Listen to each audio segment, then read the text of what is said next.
Yah Scriptures, the first book of Adam and Hawwah, Adam and Eve 1, chapter 27. Satan, the hater of all that is good, saw how they continued in prayer, and how Elohim communed with them and comforted them, and how he had accepted their offering. Then Satan made a phantasm. He began by transforming his hosts. In his hands was a shining, glimmering fire, and they were in a huge light. Then he placed his throne near the mouth of the cave, because he could not enter it due to their prayers. And he shone light into the cave until the cave glistened over Adam and Hawwah, while his hosts began to sing praises. Satan did this so that when Adam saw the light, he would think to himself that it was a light of the Shamayim, and that Satan's hosts were messengers, and that Elohim had sent them to watch at the cave and give him light in the darkness. Satan planned that when Adam came out of the cave and saw them, and Adam and Hawwah bowed to Satan, then he would overcome Adam and humble him before Elohim a second time. When therefore Adam and Hawwah saw the light, thinking it was real, they strengthened their hearts. Then, as they were trembling, Adam said to Hawwah, "Look at that great light, and at those many songs of praise, and at that host standing outside who won't come into our cave. Why don't they tell us what they want, or where they are from, or what the meaning of this light is, or what those praises are, or why they have been sent to this place, and why they won't come in? If they were from Elohim, they would come into the cave with us and would tell us why they were sent." Then Adam stood up and prayed to Elohim with a burning heart and said, "O Yahweh, is there in the world another Elohim besides you, who created messengers and filled them with light and sent them to keep us, who would come with them? But look, we see these hosts that stand at the mouth of the cave. They are in a great light, and they sing loud praises. If they are of some other Elohim than you, tell me, and if they are sent by you, inform me of the reason for which you have sent them."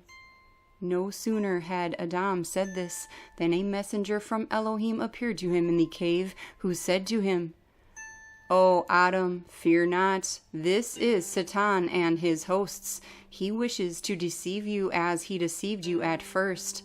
For the first time he was hidden in the serpent, but this time he is come to you in the likeness of a messenger of light, in order that, when you worshipped him, he might enslave you in the very presence of Elohim." Then the messenger went from Adam and seized Satan at the opening of the cave, and stripped him of the false image he had assumed, and brought him in his own hideous form to Adam and Hawwah, who were afraid of him when they saw him. And the messenger said to Adam, "This hideous form has been his ever since Elohim made him fall from the Shamayim. He could not have come near you in it, therefore he transformed himself into a messenger of light."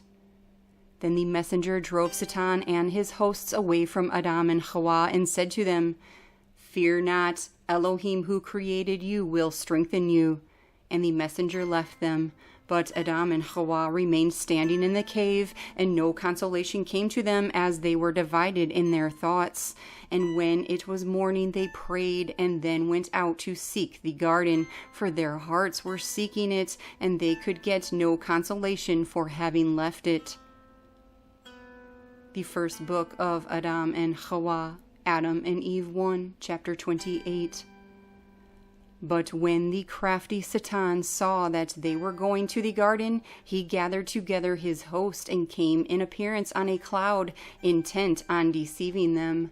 But when Adam and Hawwah saw him in a vision, they thought they were messengers of Elohim come to comfort them about having left the garden, or to bring them back again into it.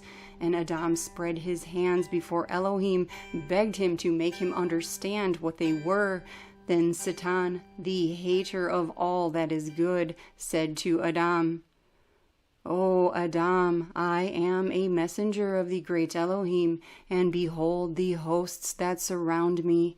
Elohim has sent us to take you and bring you to the northern border of the garden, to the shore of the clear sea, and bathe you and Hawwah in it, and raise you to your former joy, that you return to the garden once again."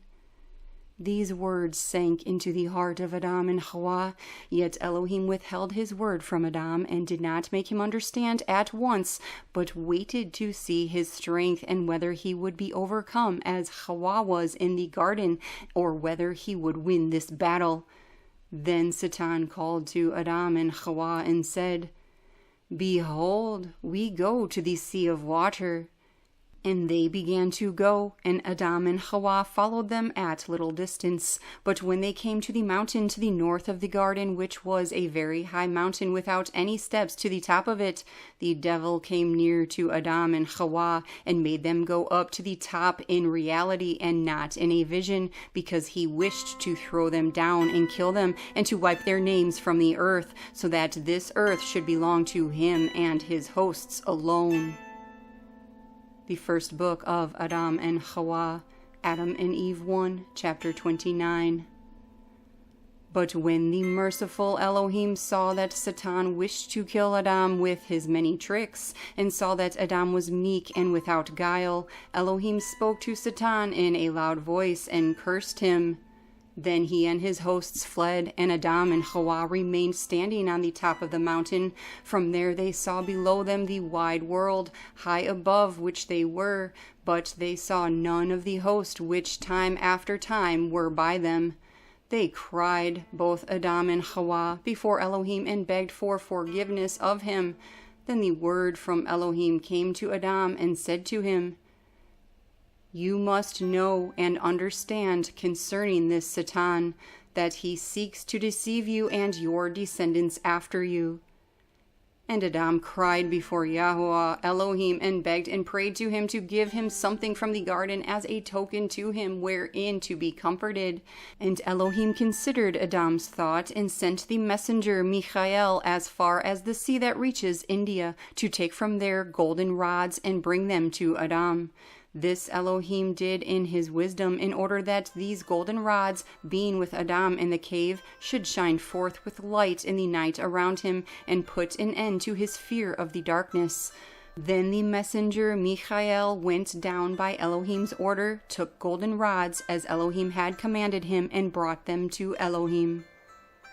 The first book of Adam and Hawwah, Adam and Eve 1, chapter 30.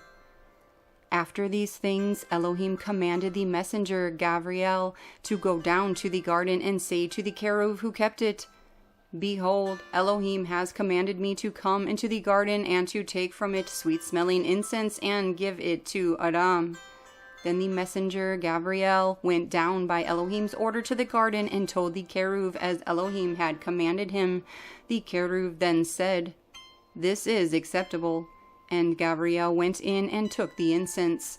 Then Elohim commanded his messenger Raphael to go down to the garden and speak to the cherub about some myrrh to give to Adam. And the messenger Raphael went down and told the cherub as Elohim had commanded him, and the cherub said, "This is acceptable." Then Raphael went in and took the myrrh. The golden rods were from the Indian Sea, where there are precious stones. The incense was from the eastern border of the garden, and the myrrh from the western border, from where bitterness came over Adam. And the messengers brought these things to Elohim by the tree of Chai in the garden. Then Elohim said to the messengers, "Dip them in the spring of water, then take them and sprinkle their water over Adam and Hawwah, that they should be a little comforted in their sorrow, and give them to Adam and Hawwah." And the messengers did as Elohim had commanded them, and they gave all those things to Adam and Hawwah on the top of the mountain on which Satan had placed them, when he sought to make an end of them. And when Adam saw the golden rods, the incense, and the myrrh, he rejoiced and cried, because he thought that the gold was a token of the rain from where he had come, and the incense was a token of the bright light which had been taken from him, and that the myrrh was a token of the sorrow which he was in. The first book of Adam and Hawwah, Adam and Eve 1, chapter 31. After these things happened, Elohim said to Adam, "You asked me for something from the garden to be comforted with, and I have given you these 3 tokens as a consolation to you, so that you trust in me and in my covenant with you. For my bane will come and save you, and when he is in the flesh, sovereigns shall bring him gold, incense, and myrrh. Gold is a token of my reign, incense is a token of my divinity, and myrrh is a token of my bane's suffering and of my bane's death. But Adam, put these by you in the cave, the gold so that it may shine light over you by night, the incense so that you smell its sweet savor, and the myrrh to comfort you in your sorrow." When Adam heard these words from Elohim, he worshipped before him. He and Hawwah worshipped him and gave him thanks because he had dealt mercifully with them. Then Elohim commanded the 3 messengers, Michael, Gabriel, and Raphael, each to bring what he had brought and give it to Adam. And they did so, one by one. And Elohim commanded Suriel and Salathiel to bear up Adam and Hawwah and bring them down from the top of the high mountain and to take them to the cave of treasures. There they laid the gold on the south side of the cave, the incense on the eastern side, and the myrrh on the western side, for the mouth of the cave was on the north side. The messengers then comforted Adam and Hawwah and departed. The gold was 70 rods, the incense was 12 pounds, and the myrrh was 3 pounds. These remained by Adam in the cave of treasures, in the house of treasures. Therefore was it called Cave of Concealment, and it was called the Cave of Treasures, by reason of the bodies of righteous men that were in it. Elohim gave these 3 things to Adam on the 3rd day after he had come out of the garden, as a sign of the 3 days Yehושע should remain in the heart of the earth. And these 3 things, as they continued with Adam in the cave, gave him light by night, and by day they gave him a little relief from his sorrow.